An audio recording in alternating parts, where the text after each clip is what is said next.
There's a major difference between buying a house and buying a historic home. A historic home is not just square footage. It is not just bedrooms, bathrooms, granite countertops, or updated kitchens. You're buying craftsmanship from another era. You're buying architecture that often cannot be replicated affordably today. You're buying original hardwood floors cut from old-growth lumber, hand-laid brick, plaster walls, original trim, stained glass, pocket doors, built-ins, old fireplaces, historic staircases, and front porches designed for neighborhoods that were built around community instead of isolation. But you're also buying age, and age changes everything. The inspection process changes, insurance can change, financing can change, maintenance changes, renovation costs change, and depending on the property, there may also be preservation rules, district guidelines, or approval processes that buyers need to understand before purchasing. That is why buying a historic home should never be approached the same way as buying a newer suburban home. And in Michigan specifically, we have one of the richest collections of historic housing stock anywhere in America. From Detroit mansions, to Pontiac Colonials, to Birmingham Tudors, to Victorian homes in Bay City, to worker cottages tied to the automotive industry. Michigan's architecture tells the story of industry, immigration, wealth, labor, innovation, and community growth. But before you buy one, there are some things that you absolutely need to understand first.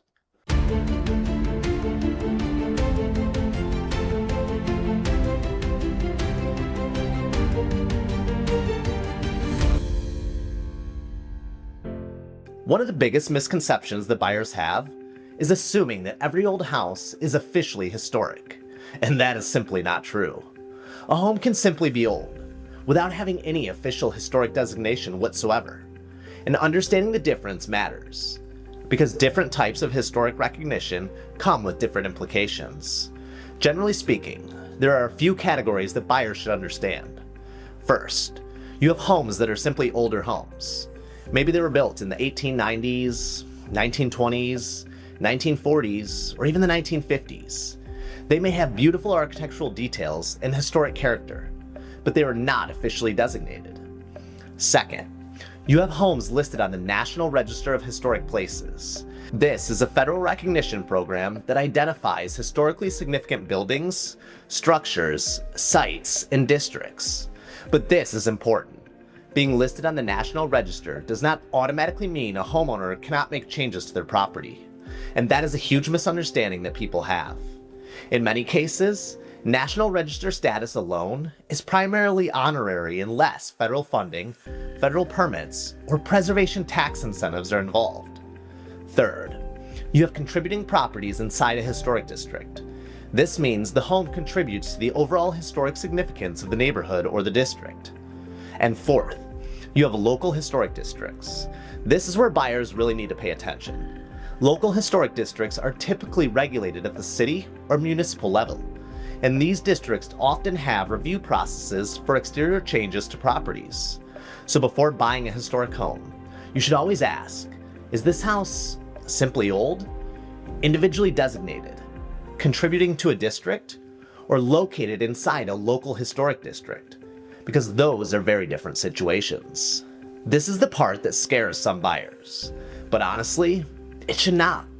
Local historic districts exist to help preserve the architectural integrity of historically important neighborhoods.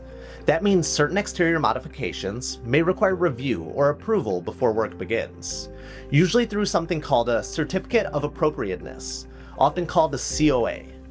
Now, what gets reviewed depends on the city and the district, but generally speaking, districts are most concerned with demolition, additions, siding changes, windows, porches, roofing materials, major exterior alterations, visible architectural details. Interior changes usually are not regulated in most local districts, and that is important to understand. A lot of people think they're going to tell me what couch I can buy. No, that is not how this works. Historic district commissions are usually trying to preserve architectural consistency, original craftsmanship, neighborhood character, historically significant details, and honestly, In many Michigan neighborhoods, those protections are one of the reasons the area remains beautiful. Without those protections, some neighborhoods may slowly lose the exact architectural character that made people want to live there in the first place. Now, that does not mean every district is easy to work with. Some are stricter than others. Some cities have clearer guidelines than others. That is why buyers should review district regulations before closing on the home, not afterward. Because the worst time to discover restrictions is after you already bought the property. When buying a historic home, the inspection process becomes incredibly important because old homes age differently than newer homes, and sometimes they hide problems differently too. Now, that does not mean historic homes are automatically bad investments. Some historic homes are incredibly solid. In fact, many older homes were built with materials that are significantly stronger than what is commonly used today. But buyers need to understand what they're looking at. Let's start with the foundation.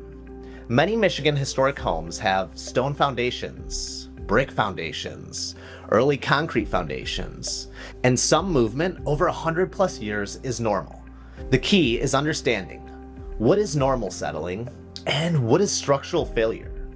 You also want to look carefully for water intrusion, moisture issues, bowing walls, failing mortar, floor sagging, drainage problems, and next is electrical. A lot of historic homes have been updated over time, but not always consistently. You may find knob and tube wiring, cloth wiring, outdated panels, overloaded circuits, amateur renovations, dangerous splices. Some homes have partial upgrades done across decades, so one room may be modern, while another still contains a very old electrical system. This isn't just another real estate platform. This is something different. A place where every property has a story. Search with ease, but discover more than just location and price. Every space comes with context, history, and identity. You don't just see a home, you understand it. Want to sell? Create a listing that stands out by telling what makes your place unique. Save, share, and connect with people who value more than just square footage.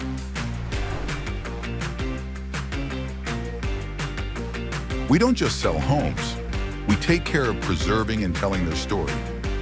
Because every home has a story, let's discover yours. History loves company. Plumbing is another major category. Historic homes may still contain galvanized plumbing, cast iron drains, clay sewer lines, outdated shutoffs, old venting systems, and sewer scopes are incredibly valuable on older properties, especially in Michigan where freeze-thaw cycles and tree roots can create serious underground issues. Then there's the roof. Historic homes often have steep pitches, slate roofing, cedar shingles, flat roof sections, box gutters, decorative flashing, and repairs can become specialized very quickly. Windows are another major topic. Original wood windows are beautiful and often repairable, but many buyers underestimate the maintenance involved. Chimneys should be evaluated carefully. Even if unused, historic masonry deteriorates over time, especially in Michigan winters. And then there is moisture. Moisture is the enemy of old homes, not age, moisture. Water destroys wood, plaster, masonry, foundations, paint, structural framing. So understanding drainage, gutters, grading, and ventilation becomes incredibly important. The best historic home inspections are not fear-based. They're educational. You are learning how the house works, how it breathes, how it was built, and what it needs going forward.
One of the biggest mistakes that people make with historic homes is immediately panicking over words like lead paint, asbestos, mold, old materials.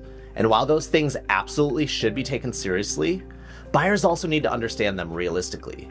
Because if you walk into almost any historic home in Michigan, especially homes built before 1978, there is a very good chance that lead-based paint exists somewhere in the property.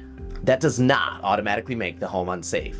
The biggest concern with lead paint is usually deteriorating paint. Peeling paint, chipping paint, paint dust, friction surfaces like old windows and doors, especially in homes with small children. This is why disclosures matter.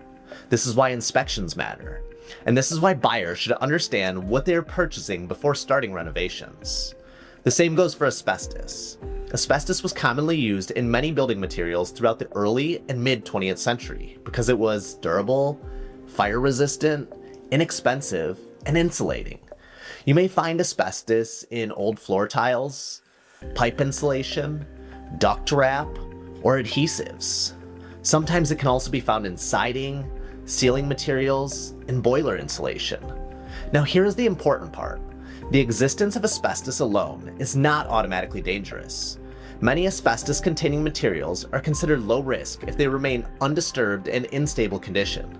The problem usually begins during renovation or demolition, especially DIY renovations. And this is where buyers get themselves into trouble. People underestimate old houses. They start tearing into walls, pulling flooring, opening ceilings, without understanding what materials may exist inside the structure. Historic homes reward patience. They reward careful planning. And they reward buyers who bring in qualified professionals when necessary. Another thing buyers should understand is that old homes were often built during completely different construction methods than modern homes.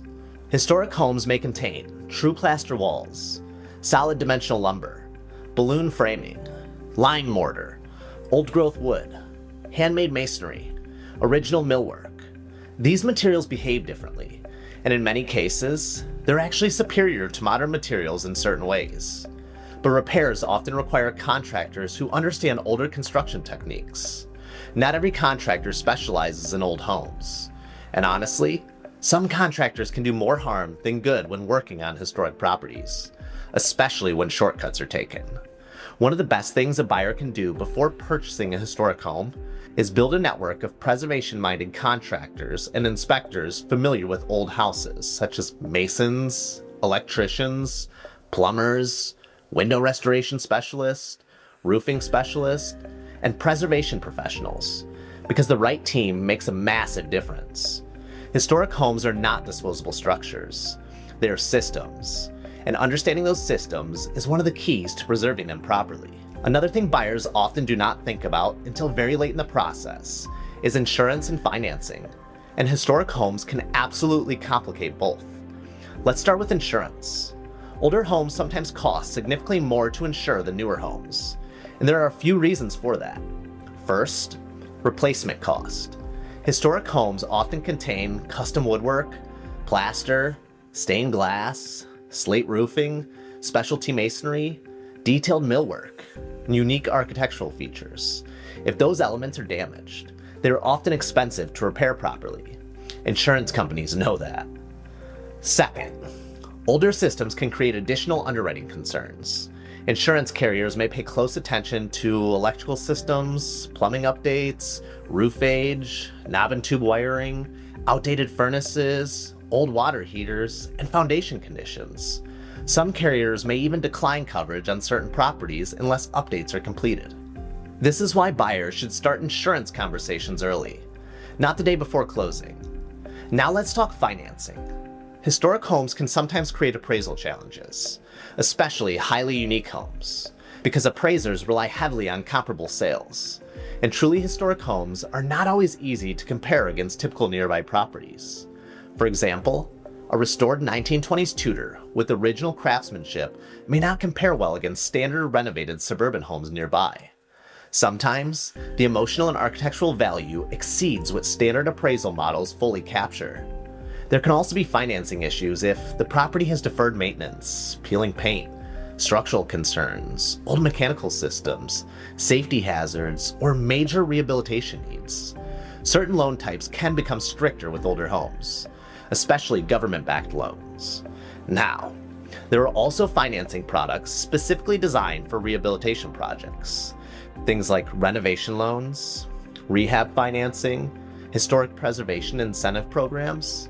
These can sometimes help buyers roll renovation cost into financing. But buyers need to understand that rehab projects almost always cost more and take longer than expected, especially with historic homes, because once walls open up, surprises happen. And honestly, that is part of the old house ownership. The key is not avoiding surprises completely. The key is budgeting realistically for them. One of the healthiest mindsets that buyers can have is this: do not stretch yourself so thin buying the home that you cannot properly take care of the home afterward. Historic homes required stewardship, not just ownership. One of the most important decisions historic homeowners make happens after closing, and that decision is this: what should be preserved and what should be modernized? Because historic homes are not museums. People still need functional kitchens, reliable heating, updated bathrooms, safe electrical systems, modern insulation, air conditioning, usable spaces. But at the same time, you do not want to erase the very thing that made the home special in the first place. And unfortunately, that happens all the time. Buyers fall in love with historic character, then immediately remove it. Original woodwork gets painted over. Historic windows get ripped out. Fireplaces disappear. Built-ins disappear. Original doors disappear. Old-growth hardwood gets covered with gray vinyl flooring. And suddenly, the home loses its identity. The best historic renovations usually respect both worlds: modern functionality with preserved architectural character. That balance matters, because once original craftsmanship disappears, it's incredibly difficult to recreate authenticity. And in many cases, historic details are part of what gives these homes long-term value, not just financially, but emotionally. There is something different about walking through a house that still feels connected to its original era. You can feel it. The proportions, the materials, the light, the craftsmanship, the imperfections. Historic homes have texture, and texture creates emotional connection. That is why preservation matters. Not because old things are automatically better, but because architecture tells stories. And when enough historic architecture disappears, cities begin to lose part of their memory. So when buyers approach restoration thoughtfully, they're not just improving a property, they're continuing a story. One of the most important things that buyers need to understand about historic homes is that purchase price is only part of the equation. The real question is, what will this house require over the next 5, 10, or even 20 years? Because historic homes are not usually expensive because they are old. They become expensive when maintenance has been deferred for decades. And unfortunately, that happens often. A lot of historic homes go through long periods where owners patch problems temporarily, ignore water intrusion, postpone repairs, use cheap materials, or modernize things incorrectly. And over time, small issues become major restoration projects. Now, to be fair, this can happen in newer homes too, but older homes tend to reveal neglect differently. Historic homes are systems built around longevity. When maintained properly, many can last hundreds of years. But when moisture, neglect, or poor renovations compound over decades, costs rise quickly. This is why buyers should create what I call an old house reserve, meaning after closing, you should still have money set aside for the house. Not just furniture, not just decorating, actual reserve money. Because even beautifully maintained historic homes may eventually need masonry repairs, roof work, window restoration, drainage improvements, boiler replacement, electrical updates, foundation work, plaster repair, tuck pointing, porch restoration, chimney rebuilding, and many of those repairs are specialized. Now, here's the good news. Historic homes are often repairable in many ways that newer homes are not. Old growth lumber can sometimes outlast modern lumber. Plaster can often be repaired instead of replaced. Wood windows can often be restored instead of discarded. Brick masonry can sometimes survive generations when properly maintained. These homes were often designed to be repaired, not replaced. But buyers still need realistic expectations. If you buy a 100-year-old home expecting zero maintenance, you're going to become frustrated very quickly. Historic homes reward owners who think long-term, who understand stewardship, who prioritize prevention. And honestly, the best historic homeowners are usually people who genuinely enjoy caring for old spaces, because owning one becomes part investment, part preservation, and part relationship with the home itself.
One of the reasons Michigan is so fascinating for historic home buyers is the incredible diversity of architecture across the state.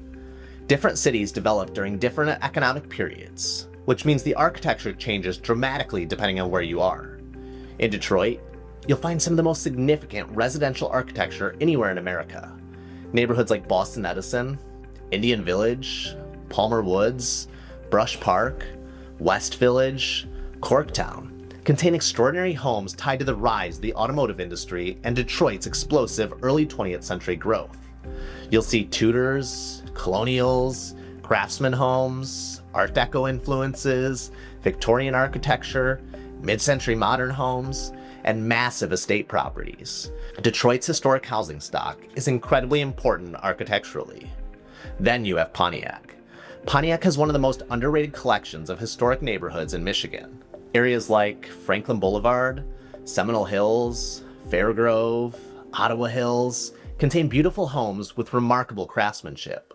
Pontiac's architecture reflects industrial growth, automotive history, and early suburban expansion. And what makes Pontiac especially interesting is that buyers can often find architectural quality at a lower entry point than many surrounding communities. Then there is Birmingham. Birmingham historic homes tend to blend luxury, walkability, prestige, and architectural preservation. You'll find English Tudors, Colonials, Cape Cods, estate homes, and beautifully maintained historic properties. Ann Arbor offers another completely different architectural identity. You see academic influence, arts and crafts homes, intellectual preservation culture, historic neighborhoods tied to the university. Grand Rapids has incredible historic neighborhoods as well. Bay City has beautiful Victorian architecture. Grosse Pointe offers lakefront estates and historically significant residential streets. And honestly, some of the best historic homes in Michigan are found in smaller overlooked communities, places people are not paying enough attention to yet. That is part of the beauty of historic home searching. You're not just buying a property, you're discovering a place, its story, its identity, its architecture, its people, and the neighborhoods themselves often become part of that lifestyle. There are a few mistakes I see historic homebuyers making over and over again, and honestly, most of them are avoidable. The first mistake is falling in love emotionally, before understanding the condition of the house. Historic homes are emotional, and that is part of why people love them. But buyers still need to evaluate structure, systems, moisture, roofing, drainage, electrical, plumbing, and maintenance history objectively. The second mistake is underestimating cost.